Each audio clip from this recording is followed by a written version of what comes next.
Let's start the Masnavi. Let's dive into this beautiful book written in elegant Persian. It's one of the remarkably fascinating works of literature. Not only that it's a Sufi piece of literature, it is also, by the unanimous consent of all the critics and writers and poets, it's also a beautiful piece of literature. Entertaining as well, inspiring, uplifting, and also it has a beauty of its own, literary beauty of its own. So the birds, the poem begins with the birds of the world, the thousands of birds, and they assemble, they get together, and they say that we need a king and must inquire for one. So this is the urgent, pressing need. We need a king and must inquire for one. But how? That's an important question. At a symbolic level, at the allegorical level, the question is that we have to find God. It is our need. And we have to inquire, must inquire for one. But how? That's an important question. And Hazrat Fariduddin Attar, he gives the answer. He says that nobody can walk on the path to God alone. You have to find a guide. And who is the guide? A guide is one who knows, who has traversed the path. In other words, the guide is the perfect spiritual master, the murshid. And without a murshid, nobody can walk on this path to God. It's an absolute need. So this is the first aid on the path to God is a murshid. And that is why Nabi Pak Sallallahu Alaihi Wasallam advised Hazrat Ali. He said, do not walk alone on this path. You have to find a murshid. And Hazrat Ali, Razi Ta'ala Anhu's Hazrat Ali Karamullah Wajh's murshid was Nabi Pak, Hazrat Muhammad Mustafa Sallallahu Alaihi Wasallam. So you see, this is that chain. This is that light of that celestial light, Noor-e Muhammadi, that is continuing from the Prophet down to the four companions and then down to all the Sufis. It is that celestial light that a murshid carries within him. So that's an absolute need, aid on the path to God, a guide. And the birds, they have to find a guide. So what do? Whom do they select as their guide? It is the hoopoe bird. So they say, okay, dear hoopoe, welcome. You will be our guide. Now the question is, why do they accept him as our guide? There are thousands of birds. All the birds of the world, they have gathered together. So why, of all the birds, of thousands of birds, why do they select hoopoe bird? And then you see it is explained by us. Hazrat Fariduddin Attar, he says, it was on you King Solomon relied to carry secret messages between his court and distant Sheba's lovely queen. He knew your language, Mantiqu t-Tair. This is the significance of the title, Mantiqu t-Tair. The murshid is one who knows the language of God, the language that God speaks unto him.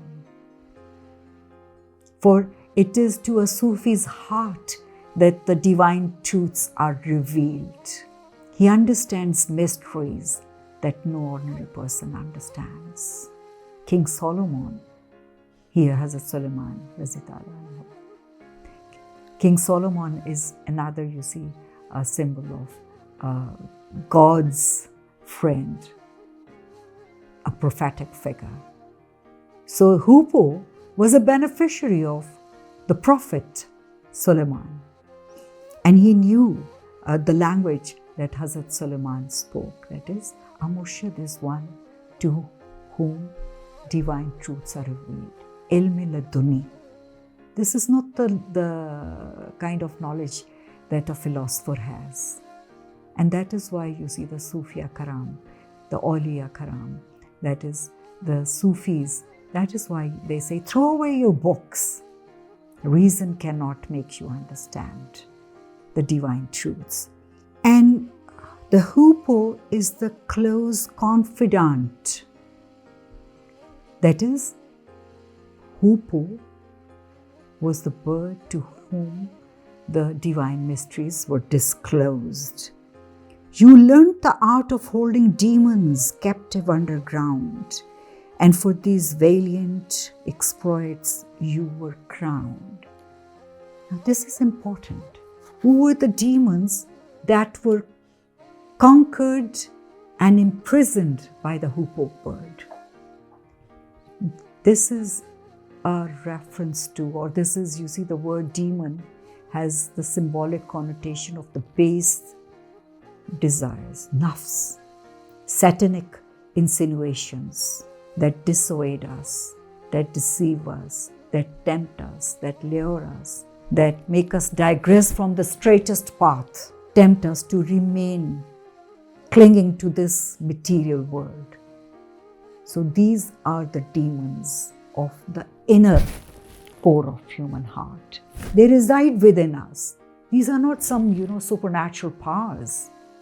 Each one of us is invested with these demons, these trolls, these ghouls, and they have to be conquered. And as the Holy Prophet said, imprison your senses. And how do we imprison these senses? It is the Murshid Pak who tutors us the ways whereby we can imprison our senses, protect us from, being tempted. As it is said, watch and pray that thou enter not into temptation, for soul is willing and flesh is weak. But the Murshid is always there to give you strength, to lend you those wings, to soar above the mud, and for these valiant exploits. So Hazrat Faridu Attar makes it clear right in the beginning that one who walks on this path must be a brave person. A Murshid is a man of courage. He has fought the battle, not just a battle, but he has fought many battles, because battles is, short skirmishes, whereas the Murshid has waged a complete war against the lower self, nafs, and he has emerged as victorious. Because he was not daunted by any of the obstacles on the way. He's a man of courage, and that is why the word valiant exploits is used, that is, courageous deeds. So by unanimous consent, all these birds, they select hoopoe as their guide, as their Murshid. As they are, arguing, the birds, they are arguing as to how to set on this journey, how to start this quest, this long journey for finding that king.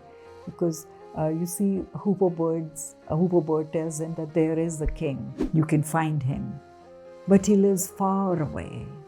It's a long journey, and the name of this king is Simorgh, and he lives on the mountain Kaf or Caucasus. So you will have to make a long journey, and it's a perilous journey, but the journey can be undertaken.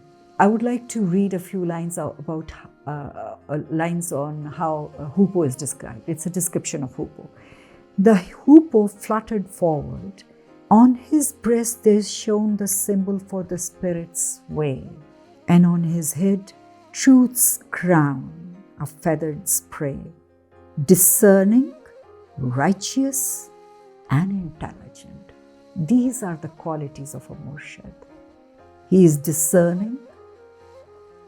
He doesn't see only, he discerns. That is, he looks into the core of things. He is gifted with insight into the truth of things. He's righteous. The Murshid, the perfect spiritual master, is one who has never done any wrong. He has been purified from all the, the dross element. Now he's as pure as his gold. And he's intelligent. This word intelligent is important because this doesn't mean someone whose mind is, filled with information. Intelligent is a person who can see into the heart of things, who understands. And this word intelligent, it refers to the word intellect with capital I. Even in the medieval ages, the word intellect or intellectus with capital I was differentiated from the word ratio and intelligence, because the word intellectus has been translated into akli salim or shahi akal. That it is that supreme mode of acquiring knowledge. This is different from philosophy, a lower mode of knowledge. This is different from knowledge that is gathered by sensory perceptions, again a lower mode of knowledge. This is a supreme form of knowledge, and that is why it is called Shahi Akal or Akle Salim or intellectus during the medieval ages. So this is what Murshid is gifted with. And the Hupo, he says, my purposes are heaven sent. Again, Martin Lings writes about, in his book on Sufism, what is Sufism? He writes that the sword that a Murshid wields is a sword that has been tempered in heavens. Because this is not an ordinary sword. This is not an ordinary battle. This is not an ordinary war. He is equipped with celestial powers.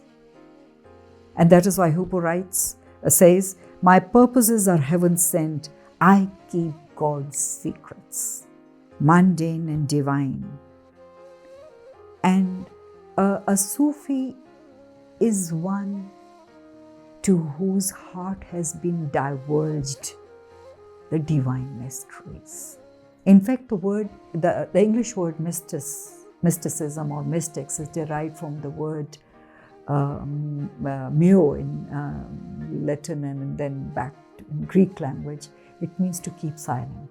The Sufis, they behave like ordinary people in the world, but they're not ordinary people.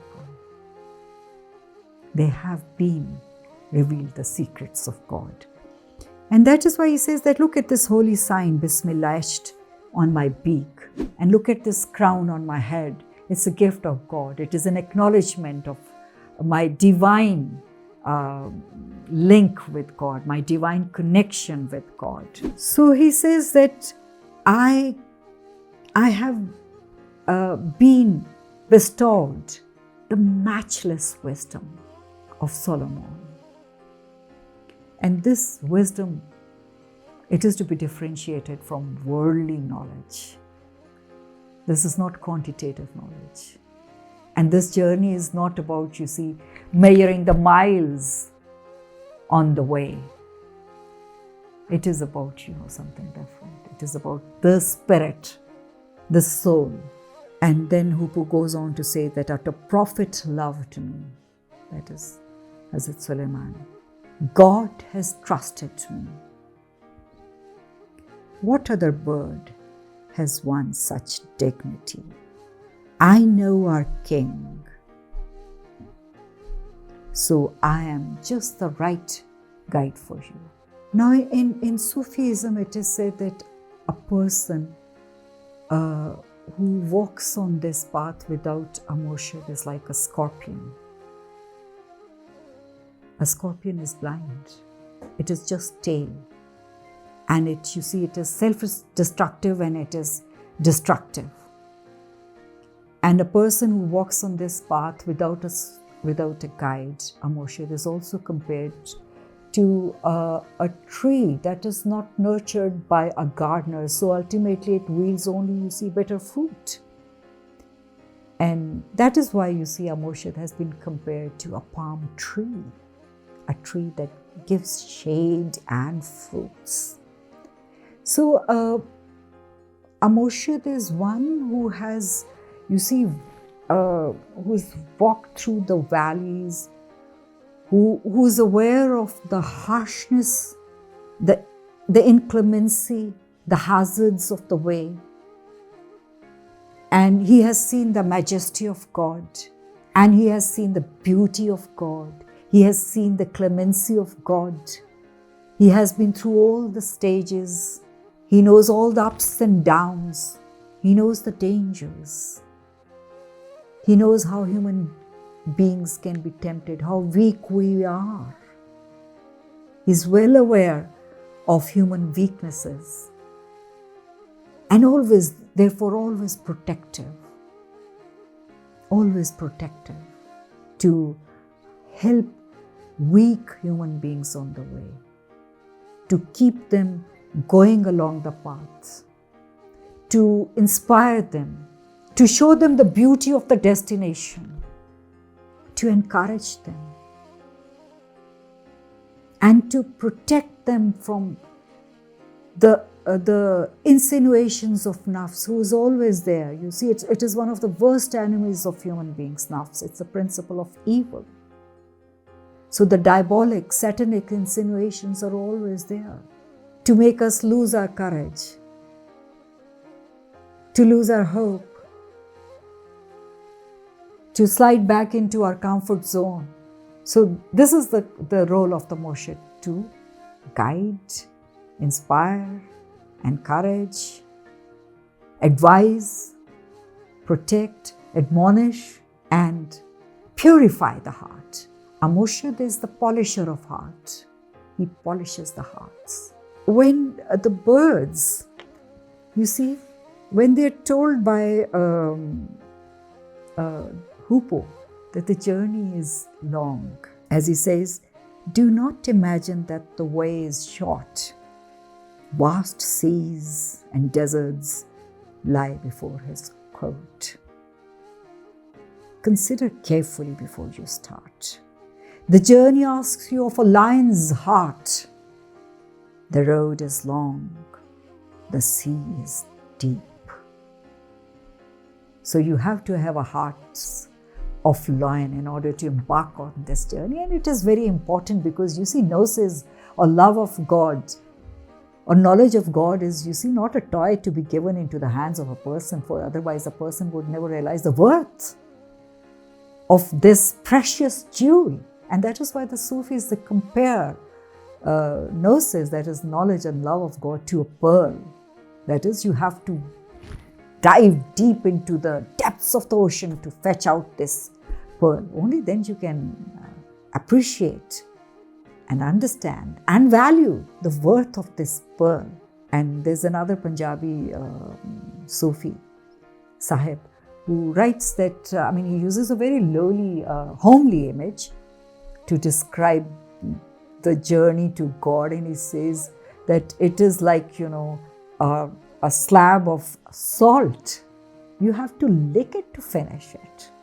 Now just imagine how you can lick a big slab of salt and finish it. How long will it take you to finish it? And salt is bitter. For how long you can go on licking salt? It's not easy. It requires a lion's heart. But then you see, it's not a toy. It's not something that can be given to everyone. Otherwise, you see, people will never understand the worth of the pearl. There's a pearl. And he says, the first thing that you have to do is to renounce your soul for love. Whatever the difficulties may be, renunciation is never easy. We cling to our, worldly desires. We cling to our self-love, self-idolatries of different forms. And it is like, an ass that is mired in dirt. It's not easy. Renunciation is not easy. But Hazrat Faridu Attar says that under the supervision of a murshid who will equip you with love, you can achieve, you can walk along the path. Because so great is the power of love that once you are, you see, your heart is illuminated with love, all the difficulties, they become easy. All the problems, they become no problems at all. So gear up, come on. Gear up and take up the journey. So we'll see how, the birds are then further encouraged to take up the journey and to walk along this perilous path. The condition is that the goal should be fixed. As Shakespeare has said, that it is an everlasting mark that is not shaken by any kind of temper. So the goal, that is God, love of God, it should be, it should be an ever fixed mark that looks on all tempers and is never shaken. So for so long, till we meet again, thank you.